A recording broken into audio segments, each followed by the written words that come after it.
안녕하세요. 충남 공주에서 그림 그리는 여자 김영주입니다. 오늘 11월 1일이에요.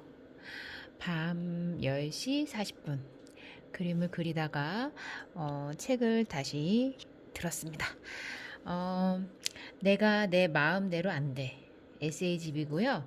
한기안 님께서 지으셨어요. 이렇게 살 수도 이대로 죽을 수도 없을 때. 나를 일으켜 세우고 삶의 색채를 되찾는 법. 읽어보겠습니다. 내가 내 마음대로 안 돼. 삶이 더 이상 빛나지 않는다고 느낄 때 기억하고 싶지 않은 하루가 있다. 그건 종종 최악의 하루가 아니라 무의미한 하루다. 내가 나를 방치하고 있다는 징후. 빨래는 세탁기 안에 쌓여 있고 설거지거리도 싱크대를 가득 채우고 있다. 쓰레기통에 쌓인 휴지는 툭 건드리기만 하면 와르르 무너질 것 같다. 그러나 나는 누워있다. 알 수 없는 권태와 불안으로 누워있다. 아무도 내게 일어나라고 하지 않지만 나는 그 명령으로부터 도망친 채 누워있다. 도대체 어쩌다가 왜 이렇게 되었을까? 어떤 이는 하루 정도야 아무것도 하지 않고도 잘만 산다. 아예 죄책감을 느끼지 않기도 한다. 하지만 또 어떤 이는 끊임없이 죄책감을 느끼면서도 멍청하게 일주일을 보낸다. 우리는 정말로 어떻게 살고 있을까? 아무것도 안 했다고 말하지만 사실은 그렇지 않다. 스트레스와 무력감에 시달리고 무의미하다고 자주 하면서도 의미 없는 행위를 했을 뿐이다. 그 시간 속에 무엇을 더 넣을 수 있었을까? 내가 진정으로 바라는 일들로 그 내용을 바꿀 수 있을까? 충분히 그럴 수 있다. 하지만 그보다 먼저 깨달아야 하는 건 내 하루 안에서 내가 한순간도 나로서 존재하지 않았다는 점이다. 나는 그 하루에 없었다. 나는 그 하루를 기억하지 않으려 했다. 나는 분명히 존재했는데 말이다. 여기에 내가 생각하는 무기력의 핵심 증상이 있다. 무기력한 사람은 분명히 무언가를 할 수 있는데도 하지 않는다. 그리고 자기 자신이 부재한 상태로 헛되이 시간을 보낸다. 그러면서도 여전히 불안에 떨면서 도망친다. 그렇다면 우선은 내가 무엇을 할 수 있는지 고민할 게 아니라 내가 얼마나 나 자신이 부재한 채로 이 하루를 보내고 있는지를 직시해야 한다. 흙과 모래를 만지며 뛰어놀던 시절 우리는 분명 아무것도 아닌 일에 즐거워했고 스스로 온 힘을 다해 달리곤 했다. 우리는 언제부터 스스로를 잃었을까? 선생님이 주신 사탕 하나로도 세상 행복해서 아무것도 바라지 않았던 그 마음을 어쩌다 잃어버렸을까? 그건 우리 잘못이 아닐지도 모른다. 세상이 그런 마음을 조금씩 조금씩 사라지도록 만들었을지 모른다. 그러나 세상이 알아주지 않아도 실마리는 여전히 우리 안에 있다. 이건 미사여구가 아니라 사실이다. 그렇다면 그 안에서 어떻게 나를 다시 일으킬 수 있을까? 어떻게 하면 나 자신을 되찾을 수 있을까? 우리는 스스로에게 가능성이라는 실마리를 주고 삶에서 의미를 발견하는 여정을 떠나야 한다. 한 가지 분명한 건 하기 싫은 일에서 벗어난 뒤에도 삶은 여전히 그 자리에 있다는 사실이다. 무언가 하지 않으면 결코 달라지지 않는 삶이 언제나 당신과 함께한다. 아무리 소중하게 생각하는 것이라도 작별해야 하는 때가 있다. 우리는 언젠가 스스로 어른이 되어 홀로 살아가야 한다. 그건 정말로 어렵고 무서운 일이다. 어쩌면 우리는 그 사실을 똑바로 쳐다보기 싫어서 차라리 무력하게 아무것도 하지 않는 편을 선택했을지도 모른다. 이제 우리는 각자 스스로가 되어 세상 앞에 선다. 그때 진짜 문제가 우리 앞에 나타난다. 우리는 삶을 스스로 살아내야 한다. 무의미한 하루의 포착. 알 수 없는 불안에서 도망쳐 하루 종일 아무 일도 안 하는 날. 정말로 그런 날이 있는지 알고 싶을 땐 스스로에게 물어보면 된다. 나 어제 뭐 했지? 하루나 이틀 전에 일조차 기억나지 않는다면 나는 내 인생의 하루를 그렇게 지나친 것이다. 어떻게 보면 기억이 나지 않는 것도 당연하다. 내가 그 하루를 기억하기 싫어하기 때문이다. 나는 지난 날을 의식적으로 떠올리지 않으려 하고 근거 없는 희망을 지닌 채 내일에 무언가 대단한 일이 있기를 바란다. 만약 이런 생활이 마음에 들지 않는다면 무엇부터 해야 할까? 그날에 정말로 무엇을 했는지를 떠올려야 한다. 괴로울지 모르지만 사실 들춰보면 생각보다 많은 걸 했을 수도 있다. 단지 그게 전부 쓸모없는 일이라 떠올리고 싶지 않았을 뿐이다. 그런 날들로부터 어떻게 나는 나를 다시 일으킬 수 있을까? 어떻게 하면 나 자신을 되찾을 수 있을까? 나는 정말로 어떤 습관을 가진 인간일까? 난 언제 어떻게 달리될 수 있었을까? 이 알을 깨지 않으면 우리는 변화의 가능성을 알아채더라도 뒤돌아 도망치기만 할 것이다. 세상이 내게 하는 요구를 무시하고 이전에 겪었던 상처 같은 것들을 지워보자. 그러고 나서 내 안에 존재하는 나 자신의 실마리를 발견해보면 어떨까? 얼른 일어나 영어 단어를 외우고 공무원 시험 준비를 하라는 이야기가 아니다.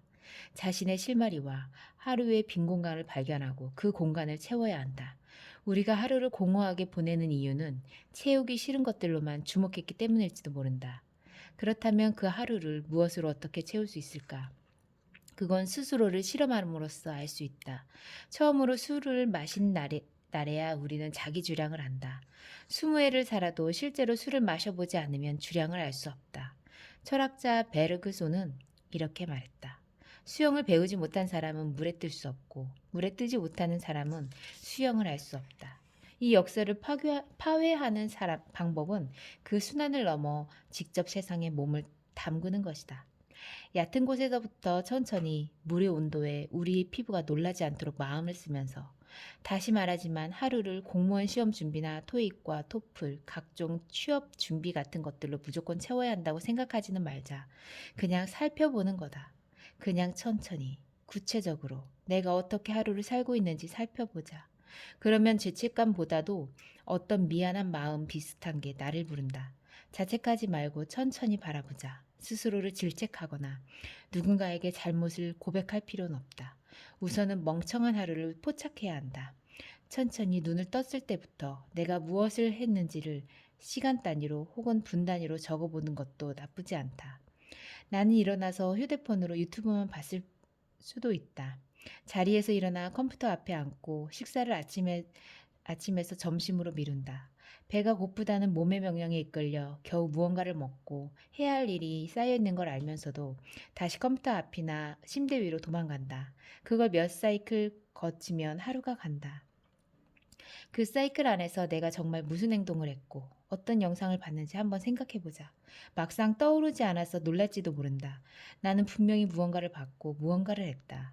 아무것도 하지 않았다고 말하지 말고 어떠어떠한 일을 했다고 똑똑히 적자. 그리고 그 많은 일을 하는 동안 한순간도 나로서 존재하지 않았다는 걸 인정하자. 이건 누가 대신 살아준 하루가 아니다. 내가 스스로 하루를 그렇게 보냈다. 텅 빈 하루를 돌아보자. 오늘은 그 하루를 무엇으로 채울 수 있을까? 생산적인 일이 무엇인지 논쟁을 벌일 필요는 없다. 하루 종일 유튜브만 보더라도 그걸 의식적으로 보고 내가 그걸 왜 보는지 생각을 정리해 적어 보았다면 그것도 괜찮다. 그러다 보면 콘텐츠를 소비하는데 그치지 않고 그들처럼 직접 무언가를 만들고 싶어질지도 모른다. 여전히 적을 수 없는 걸 무의미하게 소비하고 있다면 다른 걸 소비해야 한다고 깨달을 수도 있다. 당장 무언가를 채워야 하는 강박을 버려라. 인간은 누구나 딴짓을 한다. 정도가 지나치지 않는 딴짓은 오히려 우리를 쉴 수 있게 해준다. 하지만 내가 얼마나 스스로를 방치하고 있는지 깨닫는 건 중요하다. 마음속에 부채의식이 쌓이고 불안에 떨고 있다면 내 무기력의 주기를 알고 그 패턴을 알아보는 것도 나쁘지 않다. 뭐라도 해야만 나 자신을 구할 수 있다. 이리저리 고민할 시간에 설거지부터 하고 씻고 가방을 싸고 어떻게든 나가면 무언가를 했다고 믿으며 집으로 돌아올 수 있다. 그러나 하나를 방치하기 시작하면 이내 모든 게 연달아 방치된다. 그 방치된 일 사이에는 아주 사소한 것조차 하지 않는 개인이 있다. 그를 넘어서야만 한다. 우선 사소한 것부터 시작해야 한다. 가볍게 운동을 할 수도 있고 자전거를 타고 나들이를 나갈 수도 영화관에서 홀로 영화를 볼 수도 있다. 공부 못하는 것들이 책상 정리나 한다는 팀장 같은 것에서도 자유로워져야 한다. 오히려 책상 정리처럼 사소한 일에 능숙해져야 한다. 하다 보면 정리도 늘고 씻는 것도 늘고 설거지도 는다. 하다 보면 재빠르게 밖으로 나갈 수도 있다. 불안에 떨며 잠들지 말고 내 하루를 돌아보고 나를 위해 기도하고 그런 뒤에는 죄책감도 버려라. 너무 늦지 않았다면 우리에게는 여전히 내일이 있다. 거짓 희망으로 남아 나를 위로해주는 내일이 아니라 내가 직접 몸을 움직여 무언가를 하는 내일이다. 그게 여전히 어렵다면 적어도 내 하루에 빈 공간이 있었다는 사실을 인정하기만 해도 된다. 괜찮다.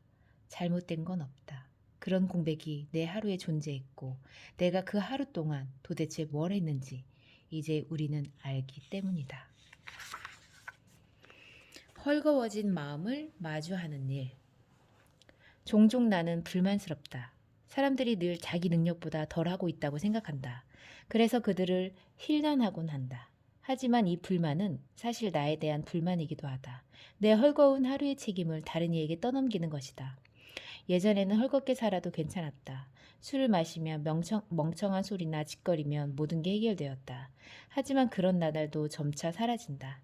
누구의 삶이 더 무거운지를 가지고 겨루며 상대가 더 노력할 수 있었다며 비난하기도 한다. 삶의 웃음기가 가신다. 스스로를 잃어간다는 생각이 든다. 든든한 사람이 되기를 바랐지만 그때 그 시절의 자신만만함과 느긋함이 희미해진다. 분명히 나는 살면서 무언가를 잊어간다.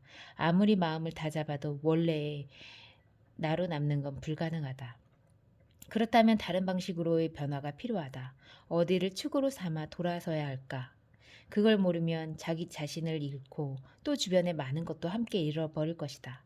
헐거운 하루를 타인에게 떠넘기는 이유는 타인을 바로잡으면서 나를 바로잡고 싶기 때문이다. 그러나 나는 타인의 옷에 달린 단추를 잠글 수 없다.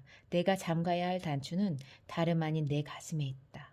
그러나 그 사실을 알면 알수록 내 단추는 내가 잠가야 한다고 소리친다. 그 말이 진심이라면 나는 그 말을 하는 대신에 나를 돌아봐야 한다. 하지만 그러지 않았다. 힘들기 때문이다.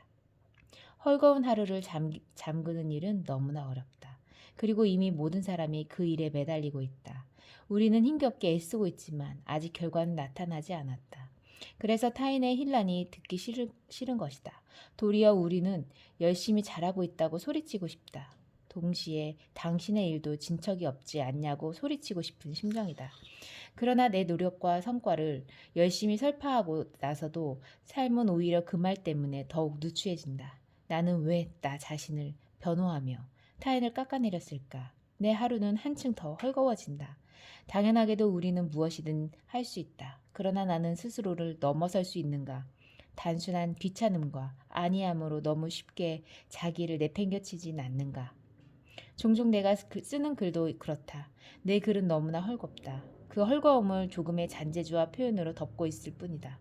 내가 허투루 보낸 그 하루 안에 하나의 문장이라도 더 읽고 사유할 틈은 없었을까? 무언가를 하지 않는 대신 나는 무엇을 했을까?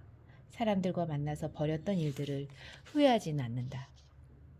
그러나 계획을 세우지 않아도 열렬하고 즐겁게 매달릴 수 있는 일과 하기 싫어도 이를 악물고 달려들어야 하는 과제 사이에 수많은 하루가 존재했다. 나는 분명 내가 원한 대로 무엇이든 할 수 있을 텐데 적어도 지금보다는 더 나은 존재가 될 수 있을 텐데 왜 머무르고만 있을까? 그건 나란 인간이 바로 그 정도의 인간이기 때문이다. 이 판단은 반성의 시작이어야 하지 반성의 끝이 되어서는 안 된다. 그 정도의 인간이란 말이 포기의 말이 되면 안 되고 더 나은 인간이라는 말이 단순한 위안의 말이 되어서도 안 된다. 지금의 나로 돌아와 오늘의 헐거운 하루를 쪼여야 한다. 물론 세상에 즐겁게 할 수 있는 일, 깔깔깔 웃으면서 할 수 있는 일이 있다. 그러나 도저히 웃지 못할 때도 괴로운 일에서도 도망치려 해서는 안 된다. 이 하루는 여전히 내 하루이기 때문이다. 내 헐거운 하루는 어떤 방식으로 흘러갈까? 내가 잠가야 할 단추는 어디에 있을까? 단추를 힘겹게 잠그고 누군가에게 위로가 될 수 있는 사람이기를 바랬다. 그러지 못했던 이유는 내가 보통 사람이기 때문이다. 이 진단은 이야기의 끝이 아니라 이야기의 시작이다. 여기까지 도달했다면 잠들어 있는 내가 도대체 어떤 모습인지를 알 것이다. 우리는 깨어나고 싶다. 내가 말하는 깨어있는 삶이란 남들처럼 공무원 시험 같은 걸 준비하는 삶이 아니다. 나는 그저 나로 있고 싶다. 세상의 요구는 둘째로 치더라도 난 온전한 나 자신조차 되지 못하고 있다.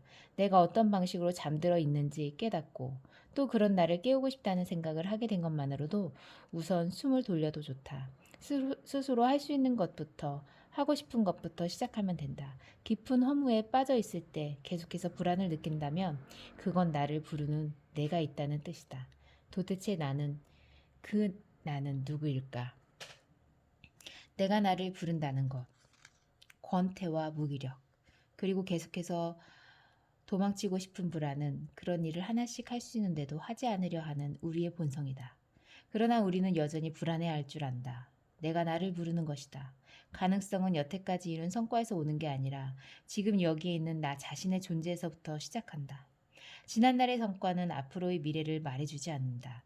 그건 창조의 영역에서 더 명확하게 드러난다. 창조하는 사람은 기존의 길을 따르는 대신 자신의 상상력을 이용해 자신의 길을 만들어가기 때문이다.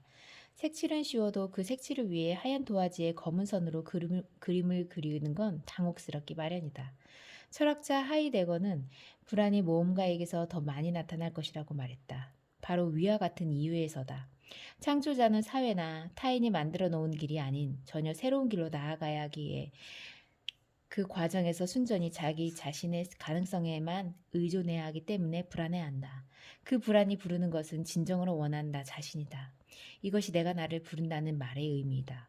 아무것도 하지 않으려 하는 사람은 비난할 수는 없다. 그건 자유다. 무기력에 빠진 사람을 어르고 달래다가 어느 순간에 결국 머무름조차 그의 권리라는 걸 인정하며 입을 다물어야 할지도 모른다. 그러나 불안에 떠는 사람은 이미 알고 있다. 스스로를 방치할수록 자기가 더 괴로워진다는 사실을 말이다. 그렇다면 위대하지만 사소한 발걸음을 내딛는 것이다. 하지 않으면 무엇도 되지 않는다. 내가 별로여서가 아니다. 문제는 내가 지금의 상태에 머물러 있기 때문에 발생한다. 삶이 권태로울 때 우리는 알 수 없는 허기를 느끼며 아무거나 집어먹곤 한다. 아무렇게나 지은 밥이든 컵라면이든 신경 쓰지 않는다. 그러나 자신을 먹여 살리는 인간은 스스로 요리를 한다. 그러려면 직접 현관문을 나선 뒤에 장을 보고 레시피를 찾아보고 물이 끓기를 기다리며 적당한 때 정확하게 재료를 넣어야 한다. 그게 어려워 보인다면 가장 쉬운 것부터 해보는 게 좋다. 그런 일을 하나씩 해낼 때 나는 내 가능성을 스스로 만들고 새로운 하루를 창조했다는 걸 깨달을 수도 있다. 임상 심리학자들은 한 해의 계획을 짜기 힘들면 한 달의 계획을 짜고 한 달의 계획을 짜기 힘들면 일주일의 계획을 일주일이 힘들면 하루의 계획을 하루가 힘들면 시간 단위의 계획을 짜고 그것도 힘들면 분 단위의 계획을 짜보라고 한다. 그래, 이제 뭘 할까? 앞으로 1분 동안 나는 무엇을 할 수 있을까? 저기 널브러진 빨랫감을 세탁기에 넣을 수 있다. 그게 가능하다는 사실을 알면 책상 위에 쌓인 담뱃값을 쓰레기통에 넣을 수도 있다. 그걸 할 수 있다면 설거지를 하고 난 다음엔 세탁기의 버튼을 누를 것이다. 그 다음에는 무기력하게 앉아 있어도 빨래가 다 되었다는 알람 소리를 듣게 된다. 이제 그걸 널어본다. 그러다 보면 화장실이 생각보다 더럽다는 걸 알게 되고 소를 집어 락스를 뿌리고 본격적으로 청소를 시작할 수도 있다. 그러다 보면 락스가 떨어졌다는 사실을 알고 그걸 사러 나가는 김에 지금 필요한 물건이 무엇인지 확인해 그것들을 한꺼번에 다 사서 돌아올 수도 있다. 밖에서 떡볶이나 라면을 사와도 좋다. 그리고 딱 한 번만 음식을 먹고 설거지를 바로 해보자. 그것까지 하고 나면 말끔해진 집안에서 섬유유연제 냄새가 난다는 걸 깨달을 수도 있다. 이제 집안의 문제는 끝났다. 나가서 산책을 해보자. 내가 나를 기다리는 걸 깨닫는다. 나는 가능성의 존재다. 내 가능성은 하지 않으면 일어나지 않았을 것을 가능하게 한다. 자신의 가능성을 하나씩 알아간 뒤에 우리는 싸울 수도 있다. 어떤 아이들은 수능을 망쳤다고 투신한다. 오직 그 길만이 그들을 온전한 인간으로 대우받게 한다고 믿도록 사회가 가르쳤기 때문이다. 그러나 그들의 고유한 가능성을 사회가 정해서는 안 된다. 수능은 그들의 가능성이 아니다. 그러나 우리는 종종 다른 사람의 가능성을 쉽게 판단하려 든다. 때가 됐으니 결혼하라고 말한다. 공무원 시험을 보라고 말한다. 그게 괴로워서 우리가 이렇게 되었는지도 모른다. 할 수 있다면 그것에 저항해라. 설사 다른 사람의 충고가 사실이라 하더라도 나 자신은 여전히 어딘가에서 나를 부른다. 손끝에서 여러 이야기를 지어내는 작가의 가능성처럼 나는 나만의 가능성을 지니고 있다. 우리는 그걸 안다. 내가 나를 기다린다는 말은 저 너머에서 아직 실현되지 못했지만 오직 나만이 이룰 수 있는 바로 그 자신이 나를 부른다는 것이다. 우리는 그 자체로 완전하지 않다. 왜냐하면 아직 무엇이 되지 못했기 때문이다. 미래의 나를 타인이 정하게 하지 마라. 그건 내가 정하는 것이다. 이 마지막 그러니까 오늘은 여기까지 읽으려고 하는데요. 제가 어제 선생님들하고 대화를 하면서 제가 말씀을 드렸던 그 부분이 여기에 있어요. 보니까 저는 저 자신의 가능성을 발견했고 제 가능성을 일깨우고자 아니면 제 안에서 꺼내고자 노력을 앞으로 한다고 말씀을 드렸고요. 사람들의 생각은 많이 다른 것 같아요. 틀린 게 아니라 다르다는 생각을 많이 하는데 다름을 인정해야 되죠. 사람은 자기 자신의 신념, 믿음으로써 살아가는데 자기 자신을 제일 잘 알 필요가 있어요. 그리고 여기서도 이분의 생각인 거죠. 그렇지만 저도 공감은 하는 부분이 저도 비슷한 부분이 있는데 완전하지 않다. 그리고 앞으로도 저는 완전하지 않고 부족할 것이다라는 걸 제가 생각을 해요. 어, 그림을 그린다고 하지만 훌륭하게 되고 싶진 않아요. 훌륭하게 되고 싶은 거는 하다 보면 될 수도 있겠죠. 그렇지만 목표가 그게 아니라 저는 내가 제가 사랑하는 사람에게 뭐 아니면 제가 뭐 좋아하는 사람들한테 잘 보이면 좋겠죠. 그림으로써도 잘 보이고 사람으로 됨됨이로써도 잘 보이면 좋겠지만 정말 그림이라는 것은 자기 만족이 우선이어야 돼요. 남을 위해서 하는 건 아니고 자기 자신이 표현하고자 하는 거에 대해서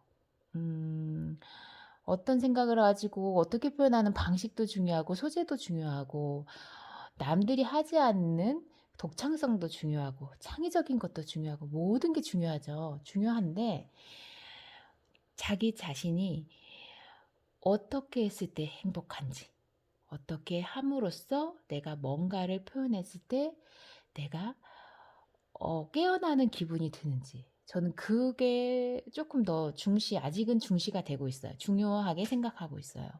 저는 아직까지도 나중은 모르겠어요. 왜냐면 사람의 성격은 크게 변하지 않는다고 생각은 하지만 사람 일은 모르는 거라고 생각하기도 하고 그렇기 때문에 조금씩 성장한다고 생각을 하기도 하고 마음의 성장도 물론이고 작품으로서도 전과 다를 거예요, 앞으로는. 근데 계속 노력을 하게 되면서 아마 달라지겠죠. 갑자기 되는 건 없으니까. 그래서 부족하지만 이렇게 해서 또 보이고 또 부족하겠지만 그렇게 해서 성장하는 모습도 보이고 그러면서 그게 제 삶이라고 생각을 해요. 저 같은 경우는 그래서 이 한기아 선생님께서 쓰신 글이 지금 조금 공감이 되는 부분들이 있는데 아직 초반이긴 하지만 읽으면서 더 깊이 생각은 하겠죠. 이 전체적인 느낌이 조금 우울감이 있는 듯한 그런 내용 같기도 한데 저는 항상 바쁘게 살긴 해요. 제 스스로. 안 바쁘면 이상한 것처럼 이 공허함 그런 게 있을 수 있어요. 어릴 때부터 너무 시간에 많이 이제 비중을 두고 시간을 쪼개고 살던 습관이 있어서 그런지 몰라도 시간과 시간 사이 분 단위로 되게 많이 신경을 쓰고 사는데 저는 그게 좋은 거죠. 불안하다기보다는 그게 제가 사는 맛이 나요. 그래서 여기서는 그렇게 하는 방법에 대해서도 나오고 뭐 그런 이야기들이 전해졌지만 각자의 삶을 살아갈 때 자기가 원하는 삶이라는 거 시간 안 돼도 마찬가지고 예를 들어 저희 신랑 같은 경우는 가만히 누워있는 거 좋아하고 책을 보는 걸 좋아해요. 자기만의 시간을 갖는 거. 하지만 저는 움직이는 걸 좋아하고 시간을 타이트하게 꽉 채워서 쓰는 걸 좋아하고 그건 사람으로서의 인정을 해줄 수 있는 부분이에요. 그렇다고 뭐 왜 그렇게 해? 뭐 그렇게 하진 않죠. 그건 서로 존중해주고 그 방법, 삶의 방식 그런 거를 이해해 주면서 그렇게 살아가야지 된다고 생각을 하고, 그리고 생각이 다르다는 거는 그냥 다르다는 거. 사람이 다르니까 공통분모도 있고 뭐 교집합도 있고 하겠지만 그런 부분에서 서로 살아가는 더불어 살아가는 세상에서는 각자의 생각을 존중해 주는 것 그게 좋다고 생각합니다. 오늘 저녁에는 제가 그림을 내일 모레 정도까지 해야 되는 게 있었는데 그거 조금 하다가 다시 또 이제 책도 읽고 비도 내리는 밤이라 많이 이제 기분이 내려가 있긴 한데 좋았습니다. 11월 또 열심히 힘내서 살아보고 제 글을 읽어주시는 우리 님들도 건강하시고 하루하루 최선으로 행복하시고 즐거운 날들이 되셨으면 좋겠습니다. 감사합니다.